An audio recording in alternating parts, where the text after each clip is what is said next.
உனக்கு விரோதமாய் எழும்புகிறவர்கள் உன் பட்சத்தில் வருவார்கள். இப்போ நீங்க யாரா வேணா இருக்கலாம். உங்களுக்கு சில பேர் விரோதமா எழும்பிட்டே இருப்பாங்க. சில காரியத்துல நீங்க ஒரு காரியம் பண்றீங்க அப்படின்னா அது அவங்களுக்கு பிடிக்காது. அதுக்கு எதர்ச்சியா ஏதாவது பண்ணணும், அவங்களுக்கு விரோதமா எழும்பணும்னு சொல்லி ஏதாவது ஒரு காரியத்தை பண்ணிக்கிட்டே இருப்பாங்க. அப்படி உங்களுக்கு விரோதமாக எழும்புகிறவங்க கூடிய சீக்கிரத்துல உங்க பட்சத்துல வரப்போறாங்கன்னு ஏசப்பா உங்ககிட்ட சொல்றாரு. நீங்க விசுவாசிக்கிறீங்களா?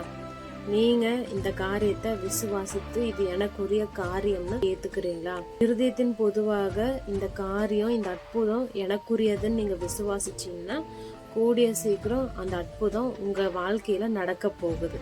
ஆண்டவர் உங்களை ஆசீர்வதிப்பார். நீங்கள் செய்ய இருக்கிற அநேக காரியங்களை ஆண்டவர் உங்களுக்கு அற்புதமாய் செய்து முடிப்பார். அவர் உங்களை ஆசீர்வதிப்பார். நீங்க தொடர்ந்து ஜெபிக்கணும்.